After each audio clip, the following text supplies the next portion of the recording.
안녕하세요. 이순철 얘기사입니다. 저는 우리 정우승 선생님처럼 그 세법 결혼 강의하고요. 2차 때는 이제 세무기 강의하고 이렇게 이제 진행을 하고요. 여러분들이 이제 세법 결혼 공부하시면 처음에는 이제 쉽지 않을 것이고 이미 그 이유는 이제 우리 정우승 선생님이 말씀하셨죠. 가장 큰 게 이제 두 가지예요. 양이 겁나 많아요. 토할 것 같아요. 그다음에 이제 두 번째가 이제 여러분들이 그 전혀 경험해 보지 못한 새로운 내용이어서 굉장히 이제 낯설죠. 그럼 이렇게 이제 방대한 양과 낯선 문제점이 있는 세법을 어떻게 하면 이제 잘할 거냐 인 것인데 뭐 제가 개인적으로 생각했을 때는 반복 학습밖에 없어요. 우리가 이제 양이 많으면 처음에 내가 공부할 때 이것을 한 번만에 해결하려고 처음에 막 집중적으로 해요. 근데 우리 이제 사람의 뇌구조는 한계가 있기 때문에 오늘 공부한 거 내일까지 모레 정도까지 기억나겠지만 한 달 뒤, 1년 뒤에는 기억이 안 날 거예요. 그럼 이제 잊어버렸던 거 다시 봐야 되겠죠. 어, 그러면 이제 그 우리는 이제 다시 보고 잊어버리고 기억하고 잊어버리고 기억하고 이런 과정에서 이제 시험장에 들어가게 돼서 우리가 1회독을 할 때는 아마 한 3개월, 2개월에서 3개월 정도 이름이 걸릴 것이고 2회독 할 때는 이제 1개월, 3회독 할 때는 뭐 보름, 4회독 할 때는 일주일. 그래서 이제 그런 식으로 이제 회독이 증가할수록 복습하는 시간이 짧아져야 될 것이고 여러분들이 1차 시험 치기 전날에는 하루 만에 세법을 다시 다 보고 들어가는 거야. 그래서 다 까먹었다가 시험 치기 전날 다시 집어넣고 시험 치고 이제 다 버려지고 이런 식의 과정을 거쳐야 될 것이고 그렇게 되려면 금방 얘기했듯이 이제 반복하면서 내가 1회독 할 때 요거는 확실히 잘했으니까 2회독 할 때는 얘는 대충 하고 1회독 할 때 잘못했는 거 더 하고 이런 식으로 해서 복습할 시간이 이제 줄어야 되겠죠. 그러면 이제 뭐 누구나 상식적으로 여러 번 반복해서 공부를 많이 하면 잘할 수 있다는 건 다 알잖아요. 그럼 이제 어떻게 이제 반복을 할 수 있을 거냐, 인 것이겠고, 그런 것은 제가 이제 여러분에게 도움을 드려야 되는 것이겠죠. 그래서, 제 옛날 경험 생각해 보면, 제 옛날에 이제 그 세법을 수험생으로 여러분처럼 처음 공부할 때요, 우리 하은 선생님께서 이제 여기 세법 기론, 교재, 이제 참고서에서 아까 했던 1000페이지, 집에서 주무실 때 베개로 받치기 참 좋은 뭐 이런 거 가지고 했거든요. 그런데 이제 안 그래도 내가 공부할 양이 많은데 책에 너무나 많은 양이 있으니까 뭘 해야 되고 뭘 안 해야 될지 이걸 다 하란 얘기인지가 이제 너무나 힘들었고 그래서 이제 공부하면서 참 꼭 선생님이 저렇게 이제 다 해야 될 거냐? 나는 공부하고 싶은 것만 좀 해서 선생님이 이제 다 야, 요것만 해라고 알려주고 그것만 난 열심히 하고 싶었거든요. 그래서 이제 제가 학원 강의 시작하면서는 이제 여러분들은 제가 시키는 거 요것만 하세요라고 해서 이제 요약서를 이제 제가 처음에 만들었고 요즘은 뭐 대부분의 스님들도 다 요약서로 강의를 하시더라고요. 그래서 제가 이 요약서를 이제 만들었고 최초에 이제 요약서 이제 만들고는 그때는 정말 해야 될 것만 이제 집어넣었어요.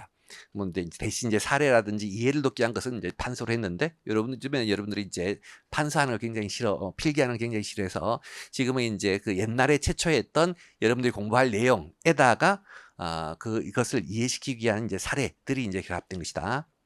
그래서 여러분들이 이제 제가 만든 교재의 내용만 공부하시면 합격하시는데 전혀 문제 없어요. 물론 이제 가끔 교수님들 중에 보면 우리가 이제 그 시험에 출제하시는 분들이 자존심이 있거든요. 내가 문제를 냈는데 내가 100점을 맞았어? 나를 무시하는 것 같은 거예요. 그래서 100점을 안 맞도록 하기 위해서 굉장히 좀 지엽적인 파트에서도 출제를 하고 하시는데 그런 거 틀려도 전혀 상관이 없어요. 그래서 뭐 그런 것들도 이제 뭐 교재에 있는 것도 있고 없는 건데 뭐 그런 것들은 제가 이런 것들은 넣긴 했지만 지엽적이게 다 공부하지 마세요, 제끼세요라고 그렇게 표현을 했을 것이고 그래서 여러분들은 교재에 있는 내용만 제가 만든 교재에 있는 내용만 공부하시면 된다라고 생각하시면 될 것 같고 그래서 아마 다른 이제 그 시중에 나와 있는 이런 요약서 교재보다 제가 만든 교재가 조금 좀 얇아요. 그래서 여러분들이 혹시나 선생님 얇아서 부실한 거 아닙니까? 근데 뭐 그렇게 생각하시면 좀 섭섭할 것 같고 전혀 합격하시는 데 지장이 없다. 그렇게 이제 공부할 것만 있는 것이 반복하시는 데 도움이 될 것이고. 그다음에 이제 두 번째, 이 엄청난 양이 있고 우리가 이제 어느 정도 이해를 한 다음에 암기를 해야 될 것인데 이해 없이 암기만 하면요 그 암기가 오래 가지 않아요. 이해가 바탕이 되면 암기가 훨씬 더 오래 가요. 그래서 여러분들이 이제 최대한 이해를 잘 할 수 있도록 이제 강의를 해야 될 것이고, 그거는 뭐 제가 수업 시간 중에 뭐 강의한 지 오래됐고, 뭐 여러분들 이제 뭐 주변에 이제 그 친구분들 얘기 들어보시면 뭐 제가 그렇게 이제 이해를 위주로 강의한다는 얘기는 많이 들으셨을 것 같아요. 그래서 수업 시간 중에는 교재에 있는 그 사례들을 바로 이제 결론을 먼저 설명하지 않고 기본 법률 취지라든지 사회 현상이라든지 이런 것을 PPT까지 설명드릴 것이고, 그리고 복잡한 수식 같은 것들은 PPT에서 이제 하나씩 이제 애니메이션을 띄어서 순차별로 그렇게 설명을 드리면 뭐 여러분들이 아마 이해에 많은 도움이 되실 것 같아요. 그리고 이제 세 번째, 이렇게 이제 공부할 범위가 축소가 되고 이해를 했지만 그것이 어느 정도 암기가 돼야 돼요. 암기가 안 되면 짧은 시간 안에, 아까도 이제 말씀드린 한 문제에 1분밖에 시간이 안 주어지는 거 아시죠? 그러면 이제 암기해서 이 문제 나오면 바로 이렇게 풀어야 되겠다라는 게 이제 바로 암기가 되어야 점수로 이어질 것이고, 그러면 이제 암기를 할 때는 또 어떻게 할 거냐? 뭐 많이 봐야 되겠죠. 근데 이제 우리가 항상 이제 학습된 이제 제한된 학습 시간이 있으니까요. 어떻게 하면 여러분에게 이제 도움을 드릴까 해서 어떻게 하고 있냐면, 우리가 이제 하루에 이제 세법이 이제 4시간 수업을 하잖아요.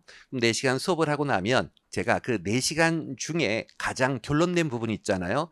여러분들이 4시간을 다 처음부터까지 제가 얘기하는 걸 다 이해하고 다 기억할 필요는 없겠고, 요 부분만 이해하고 기억하면 문제가 없다라는 부분들은 그렇게 길지 않아요. 여러분들이 처음에 이제 워낙 초보자이고 아무것도 모르니까 뭐 서론, 본론, 결론까지 다 설명하는 것이지, 정말로 핵심만 한다면 20분이면 해결될 수 있거든요. 그래서 그렇게 제가 별도로 20분은 혼자 촬영을 해요. 혼자 촬영을 해서 여러분들께 이제 제공을 드릴 것이고, 여러분들은 아침에 학원 오거나 그다음에 저녁에 이제 집에 가실 때, 그다음에 이제 뭐 주무시기 전에 혹은 화장실에서 일 보실 때 짜투리 시간들이 많이 있잖아요. 근데 그때마다 이제 책 들고 공부하시기란 불편할 것이니까 마치 요즘에 유튜브를 보시는 것처럼 그 20분을 이제 이어폰으로 이제 귀어 꽂고 그냥 계속 들으세요. 계속 듣기만 해도 그만큼 익숙해지고 기억이 오래 가겠지. 그래서 제가 별도로 그런 식으로 여러분들이 그 20분 강의만 수강을 하고 기억을 하면 책으로 별도로 안 보더라도 학교 가는데 전혀 문제가 없을도록 그렇게 4시간 강의를 한 압축해서 20분 정도로 강의를 하기 때문에 그것만 뭐 수강을 하셔도 그것만 수강하기는 안 되겠죠. 문제는 좀 풀어야 되겠지. 하여튼 이런 내용으로는 그것만 준비하셔도 되게끔 그렇게 이제 제공이 이제 될 거다 말씀드리고, 그다음 이제 마지막으로 이제 이렇게 이제 범위가 정해지고 이해를 하고 암기가 된다면은 약간의 응용이 필요해요. 우리 세무사 1차 시험에는 세법 개론 문제에서 40문제 중에 한 60%의 문제가 말 문제고 한 40%의 문제가 계산 문제거든요. 근데 우리가 단순히 법조문만 외운다고 해서 계산 문제가 잘 풀리지 않고, 특히나 제한된 시간에 이제 풀리지 않아요. 그래서 여러분들이 반드시 계산까지 하는 응용의 연습이 있어야 되겠고, 그러한 응용의 연습을 위해서 요 내용에는 이제 문제는 없어요. 여러분들이 이제 외워야 될 내용들까지만 있고, 우리 세법 개론 교재에 보면 여기에 예제가 있고, 그 다음에 이제 장이 끝날 때마다 연습 문제들이 있어요. 그래서 이 개론서 교재에 있는 예제하고 연습 문제를 수업 시간 중에 다 같이 풀 거예요. 그래서 뭐 거의 대부분의 90% 이상의 문제를 수업 시간에 같이 풀어가지고 우리가 좀 전에 배웠던 내용이 이렇게 시험에 출제가 되는 거예요. 사실 이제 우리가 최종적인 우리의 목표는 1차 시험 합격이잖아요. 그럼 1차 시험 합격이면 객관식 문제를 풀어줘야 돼요. 객관식 문제. 그 객관식 문제를 처음부터 개론 단계에서 풀어줘야 돼요. 물론 이제 스님들 중에서는 좀 뭐 저랑 생각이 달라가지고, 야, 처음에 1회독 할 때는 이론만 준비하는 거고 2회독해서 이론이 어느 정도 이해가 되면 객관식 문제까지 해보자 라고 이제 뭐 생각하시는 분들인데, 뭐 장단점이 있겠죠. 저 같은 경우에는 우리의 최종 목표는 여기 객관식 문제예요. 객관식 문제를 맞춰야 합격이고 못 맞추면 떨어지는 거잖아요. 그럼 시험에 객관식 문제가 어떻게 나오는지를 알아야 나의 공부 방법도 정해질 수가 있겠죠. 그래서 이제 그런 차원에서 우리는 여기 개론 교재에 있는 예제 문제랑 연습 문제를 다 풀어서 그러한 문제까지 준비할 것이고, 근데 사실 이제 우리 개론 교재만으로는 사실 이제 100% 이제 1차 시험 문제가 커버가 되진 않아요. 아무래도 이론도 많고 문제도 많으면 책이 너무 두꺼워지겠지. 100일로 쓸 수가 없잖아요.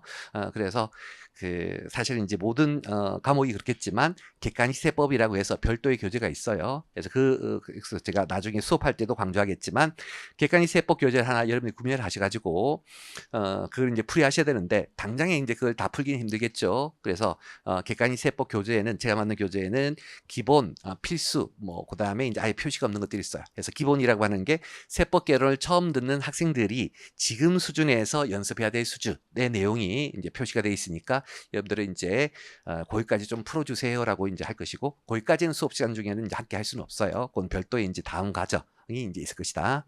그래서 뭐 그런 식으로 여러분들이 이제 공부해야 될 내용이 뭔지, 그 다음에 어떤 식으로 공부할 건지를 수업 시간 중에 다 하나하나씩 알려드릴 테니까 나중에 수업 시간 중에 이제 뵈면 제가 또 열심히 강의할 수 있도록 그렇게 하겠습니다. 자, 제 설명은 이 정도까지 하도록 하겠습니다.